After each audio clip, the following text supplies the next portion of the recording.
We established our Out and Allied Employee Resource Group at Johnson Space Center. It was really hard to feel that I was the only person in the world that didn't make sense. I didn't know what the reactions would be. I think you have to love yourself, realize that you're a good person, realize what you have to offer to the world. It gets better. It does get better. It really does. And it did get better. And liftoff. It's really just us doing our job. Touchdown confirmed. Perseverance safely on the surface of Mars. I think the progress since I was in middle school and high school is pretty astounding. So it was nice to be able to have a support system here at work. Since 2011, NASA's employee resource groups have grown.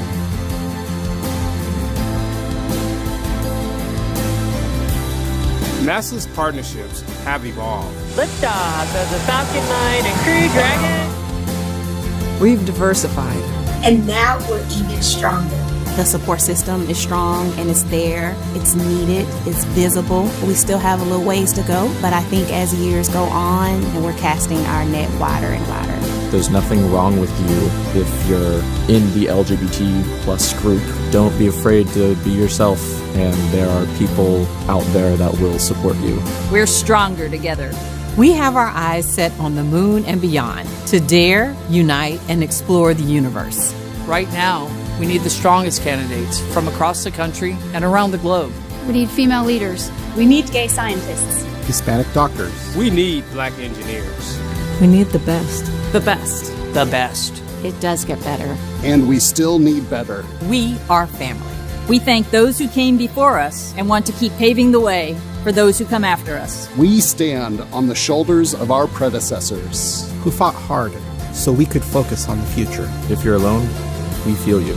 We were you. If you feel different, we understand. Our message to you, to all of us, 10 years later, is that we belong. We belong here. We belong here. And we're not going anywhere. But wait, we're going to the moon. You're right. We're going to the moon and Mars. So work hard, stay strong, and join us. NASA stands in solidarity with our LGBTQ plus employees and its allies because this commitment is necessary for humanity to continue to discover and expand knowledge for the benefit of all.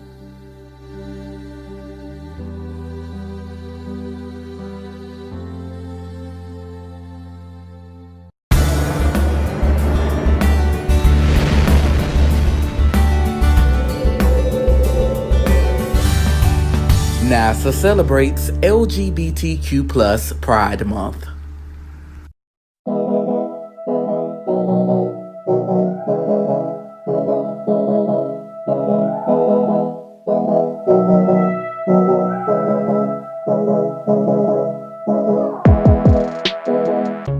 The laser, a useful tool in industry, science, and medicine. When it comes down to it, a laser is just a light with extreme focus. It's both elegantly simple and extremely complicated.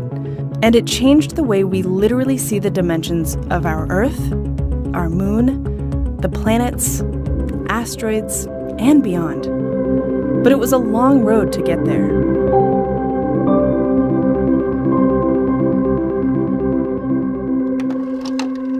Back in the 1980s at NASA, using lasers to measure physical features from space was too experimental, too risky.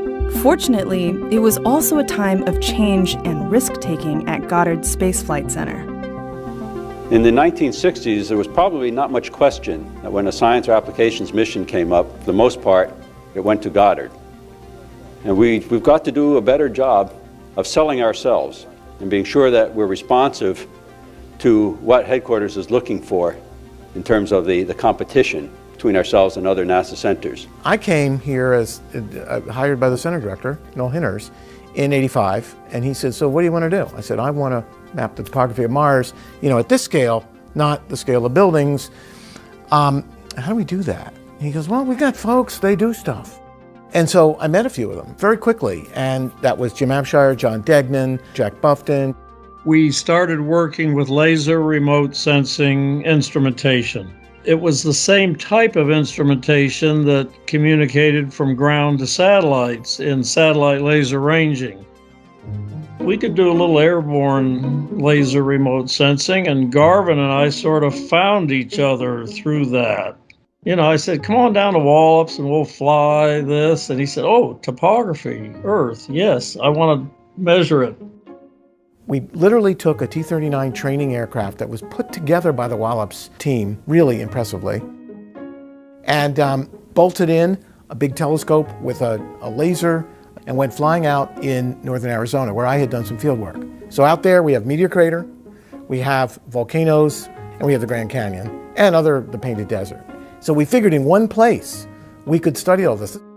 And it was on the strength of that Jim Garvin became interested, and it put him in a position to, when Dave Smith found that his radar altimeter was canceled because it was $30 million instead of 10.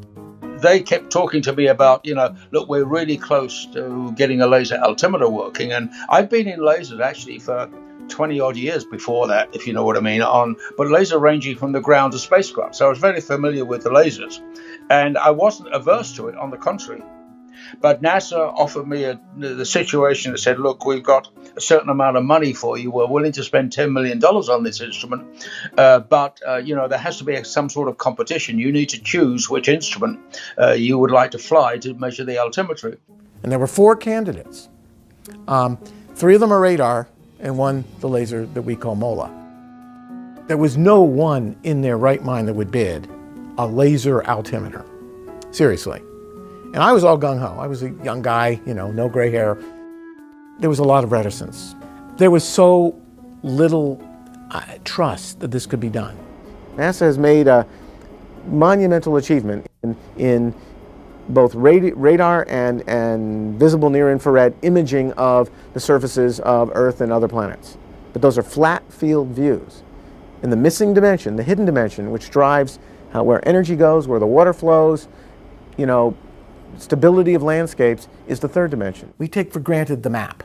Sometimes you need the map to do what's beyond the map. Making those maps with that crucial third dimension is what laser altimetry, or LiDAR, is best at.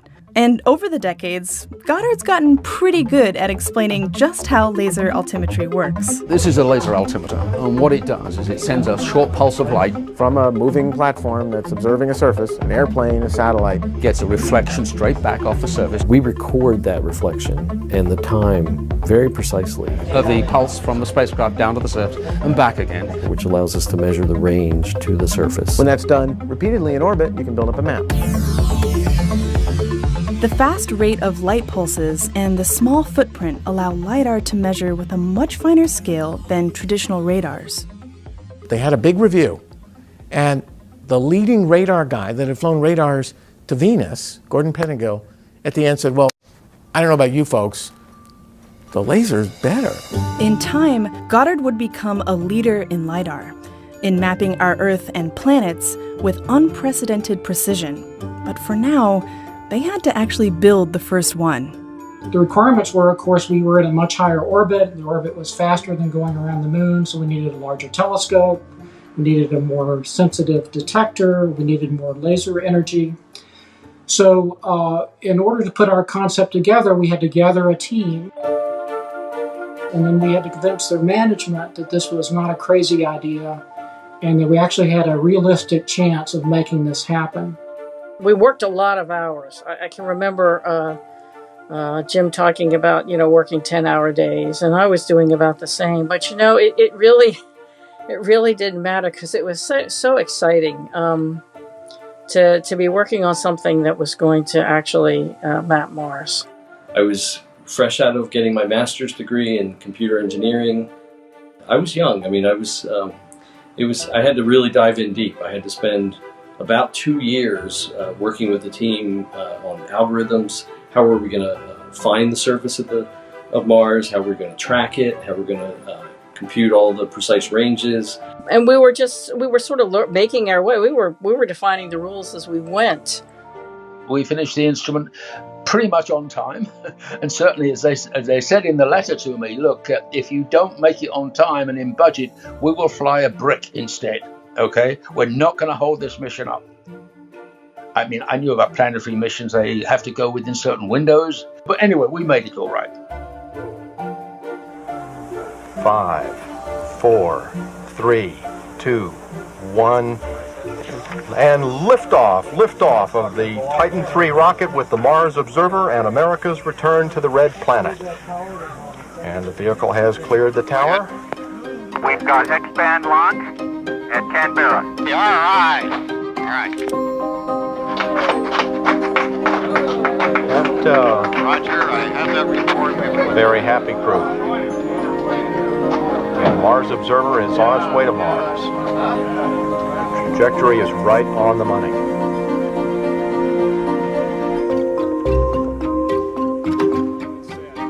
We've assumed that the spacecraft properly executed its orbit insertion sequence, and we presume the spacecraft is in orbit about Mars, but we have no positive confirmation of that because, as for the last 3 days, we have no communication with the spacecraft. To say you simply don't know what happened. It could be in orbit. It could have flown past the planet. What are the scientists doing to relieve the tension in there? Screaming loudly, probably. We still don't have communication with the spacecraft. However, we are very hopeful and we're cautiously optimistic that communication Every day, will be in fact, restored. without communications clearly lessens our probability of success. You say, though, we give up. We have not given up.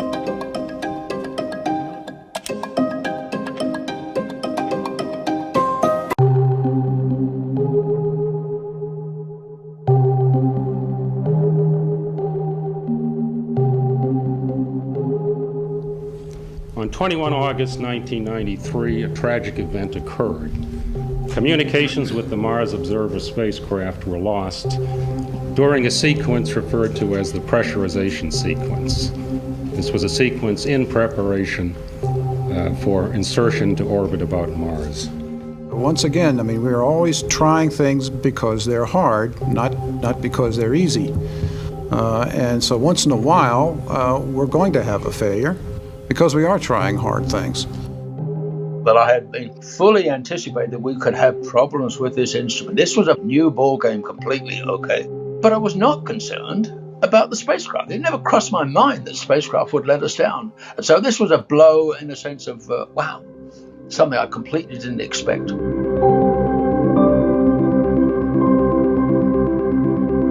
We held out hope for a while that maybe it would come back, maybe they'd find it or recover it or something, and then eventually that settles down and you realize the mission was lost. I was devastated. I think we all were, and it really wasn't clear at the time whether we were going to have a follow-on to actually do what that mission was supposed to do.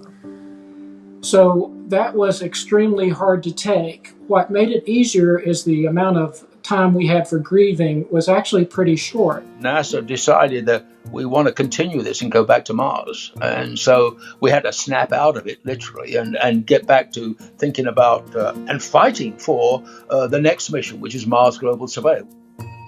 It was a difficult time, and it was the first time I think I really felt I had to get in there and argue with my colleagues, but as the PI, it was particularly for me, that we needed to get back to Mars and we needed to get back with this instrument.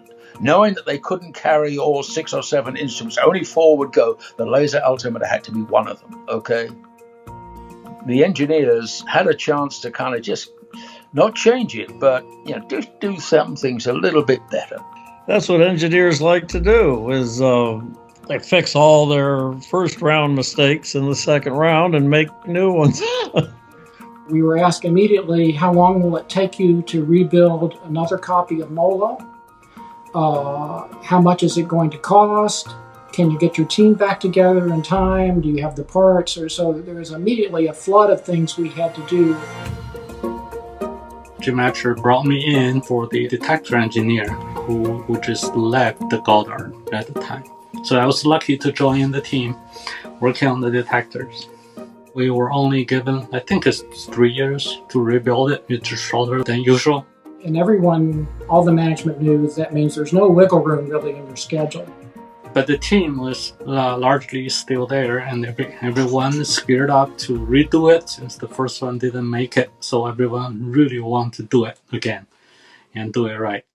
While the Goddard team was building MOLA 2 for the Mars Global Surveyor mission, a small team seized a long-awaited opportunity to hitch a ride on the space shuttle with an experiment known as the Shuttle Laser Altimeter. I think confidence comes from demonstration. Sometimes you have to do more, sometimes you have to do less. Working personally to build that instrument, we built it at Goddard in our lab down the hall without any fancy paperwork or flight procedures or anything. We just built it. I was hired then to come on board working on the shuttle laser altimeter, and I was brought in specifically to work on precise positioning, precise pointing, and precise geolocation of the surface footprints. And we tested it on the roof, shined it over to a bank building 11 kilometers away, lined it up, and it was ready for the shuttle. There was a Hitchhiker Special that we flew with help from NASA headquarters on the Space Shuttle Endeavour. Booster ignition and liftoff of Endeavour in pursuit of a Japanese satellite. Throttle down as the orbiter prepares to pass through the area of maximum dynamic. They turned it on for us, and the first time they turned it on, the shuttle's upside down with the laser pointing at Earth. We're over the middle Pacific. First light showed all this fuzz over the surface of the Earth. We're all looking. We thought we got something wrong. We realized later we were seeing the boundary layer clouds over the ocean. When we came over land, the fuzz was the height of the trees. All of a sudden, the laser pulses got shorter and shorter distances. The first landfall of the shuttle laser altimeter in the first orbit went right over the summit of the Mauna Kea volcano in Hawaii.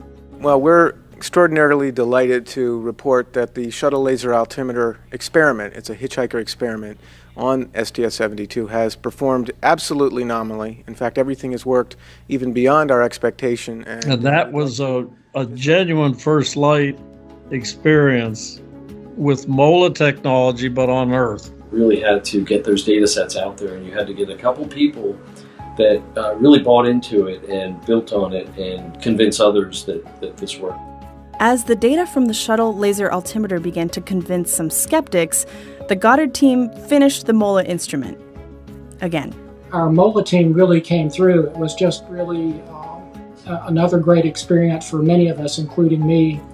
We were able to deliver to the Mars Global Surveyor project, and it got launched. And we have liftoff of NASA's Mars Global Surveyor as America begins its journey back to the red planet. 6 solids burning. And when Mars Global Surveyor started getting closer to Mars, we were going to go into this aerobraking phase.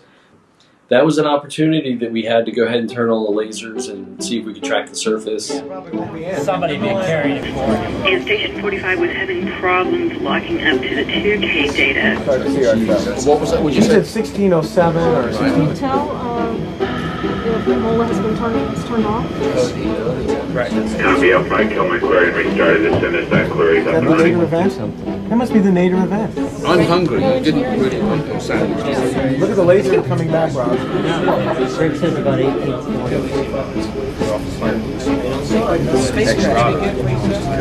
It's going to be too fast and I got too much data.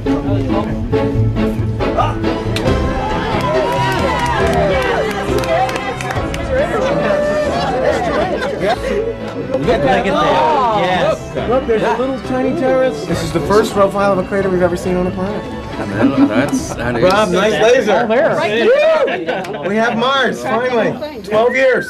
All right, let's take a look. I don't understand. Over a decade later, the Goddard team had proof. Planet-scale laser altimetry worked. It could map distant craters and valleys and mountains. It changed the game. Today, we've ushered in a new era in the remote sensing of Mars. And this particular data set that we've acquired has in fact enabled us to generate what we consider a very detailed description of the shape of the planet Mars. This has significant implications for the flow of water early on Mars. We believe this is one of the youngest features on the planet. We're seeing a planet that is very different from Earth. And it's telling us something about the Earth in an indirect way that says that not everything works in the way that we originally had in mind. The kind of measurements that we're making now are allowing us to, characterize Mars on timescales of days to years now. And then the next step is to try to go back eons and try to figure out what changed on Mars. I mean, at that time, we used to brag that Mars was mapped better than the Earth. The accuracy of MOLA was so good, and after a couple of years, the coverage was so good. It was definitely a more accurate map of a planet than any planet. And this came out of it can't be done in the mid-'80s to a tool that we now accept as the standard. For those of us that worked on MOLA, it was transformative. It wasn't at a destination or a place that we were as much as a place that we would become. Following MOLA, in some ways we were in demand to consider whether we could provide a laser altimeter to another mission. A few missions, actually. It was no longer a question of if LiDAR could work, but where else it could work. But as the opportunities to test the limits of LiDAR arose, so did the challenges ahead.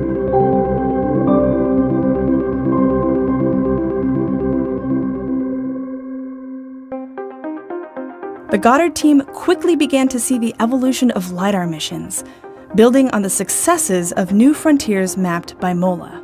We've measured the changes, the seasonal changes in the Mars ice caps, both the North Pole and the South Pole.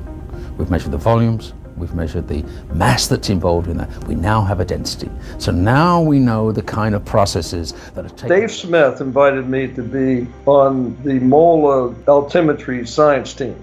And that was because of my experience with using altimetry over land rather than ocean processes. Zwally was an obvious choice to study the Martian ice caps for MOLA, given his decades of expertise with our own polar regions, studying the ice sheets of Greenland and Antarctica through the 1970s and 80s.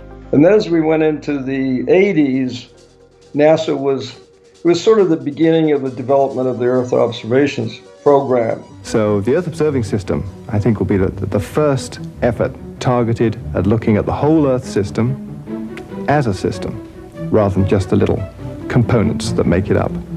Somewhere along then, I teamed up with Jim Abshar. Jay had been pushing for a long time for a dedicated ice altimetry mission, which turned into ICESat-1. Designing ICESat-1 marked a major leap in what LiDAR needed to do and how challenging it would be to do it. To measure the changing ice sheets, the LiDAR had to be far more precise, cover the same tracks season to season, and it needed more power and a larger instrument, which meant much more time to build. We built a simulator for ICESat-1 that allowed us to sort of figure out how precise it could be, how we would process the waveform data coming back, how we would track the surface. This algorithm was much more complicated than anything I had ever worked on before. But all this meant essentially for the ICESat mission, you needed a much more advanced version of MOLA. In Mars, we really didn't know what was there until we got the measurements, so we were doing discovery. On Earth, we have to make quantitative measurements about what's happening. 4, 3, 2, 1.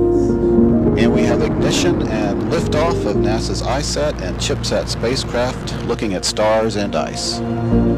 But after, we'd worked on glass at that point more than a decade, and it already launched, and usually you think, okay, now we're going to be able to enjoy the data coming down, and what can we see in the data?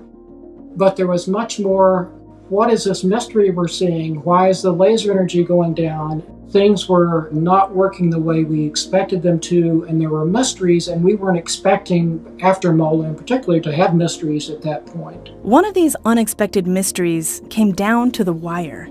Several wires, actually. What happened on glass was the laser diodes had gold bond wires and indium solder.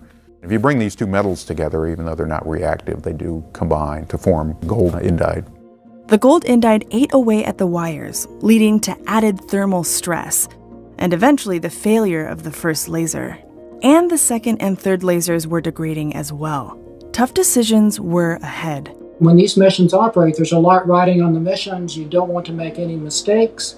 You want to optimize things as best you can. The question was, given that we would have so much lifetime expectancy from the lasers, well, the scientific decision was that the best way to use that was to operate for periods of about a month and do that 3 times a year. That decision paid off when ISAT showed dramatic change in land ice around Greenland.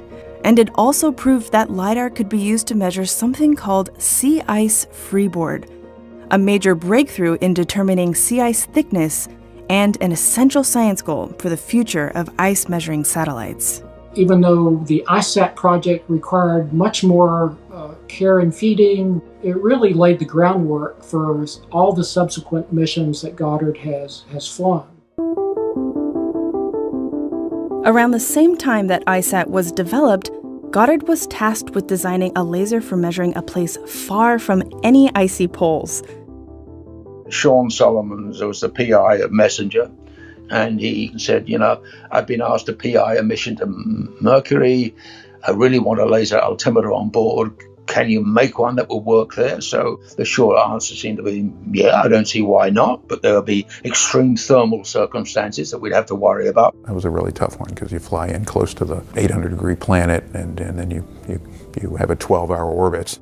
The temperature changes by tens of degrees in a few minutes. It had to always shield itself from the sun constantly, which meant that in orbit it was often at a very high angle.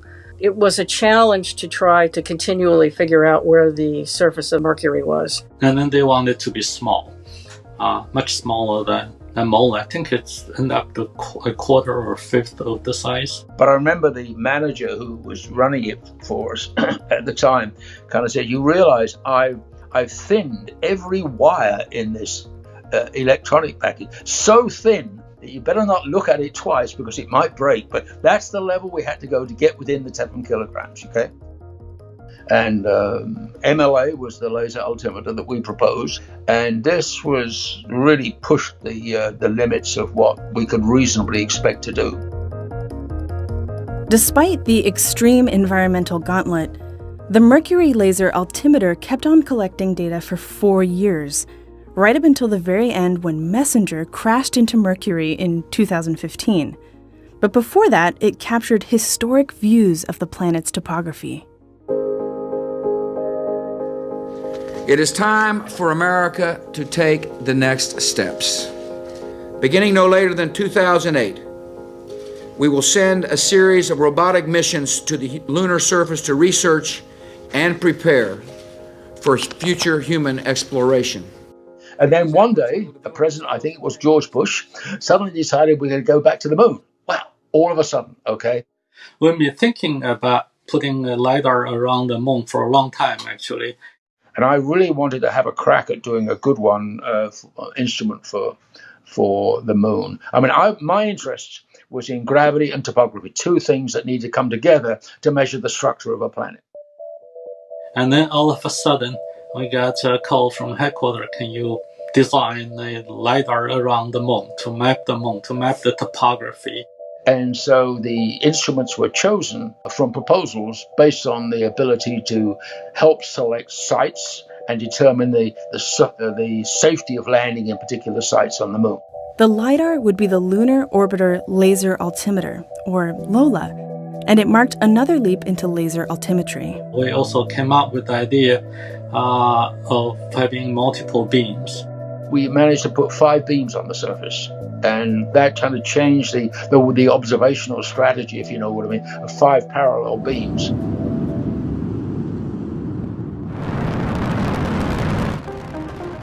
But after launch, Lola was suspiciously silent. When Lola started, I think that was just devastating. We didn't get any measurement at nighttime when we first turned on. It was quite a shock, and it was the first LiDAR that didn't work at the initial turn on. The people that are heavily involved in the instrument development, you're pulled back in if there's surprises that occur. On Lola, the blankets were all tied tightly to the beam expander and the telescope, and this germanium black kapton, which we didn't test with, was very strong. And then we caused a misalignment. I remember we discussed whether we wanted to check the alignment at spacecraft level, and we just decided not to do it. I think that was my fault, because we could have. We started in the worst possible orbit for that failure mechanism. And so we were out of alignment, and we had no signal at all, and that was just it was a tough couple of weeks. Yeah, it is a lessons learned for life for me. A couple of weeks later, we noticed a little blip at the South Pole, and so we had some hope. And it eventually just, as the orbit progressed, the signal kept getting stronger and stronger on the daylight side. Despite a bumpy start, in time, Lola and the Lunar Reconnaissance Orbiter mission became revolutionary in mapping our moon. And it's turned out to be exceptional in terms of describing the topography of the moon.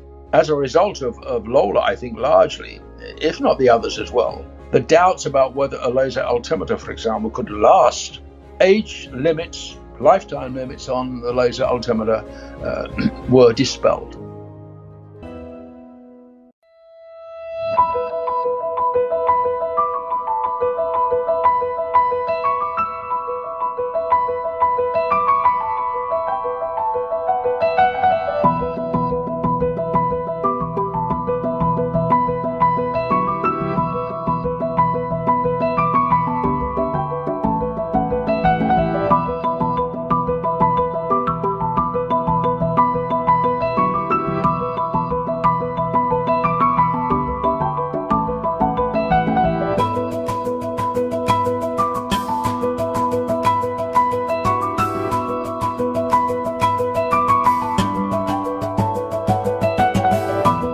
The Cold Atom Laboratory is in many ways the coolest thing and the coldest thing we've ever done on the International Space Station. It is allowing us to investigate cold quantum gases and make breakthroughs in areas of physics that up until now have been unavailable to us.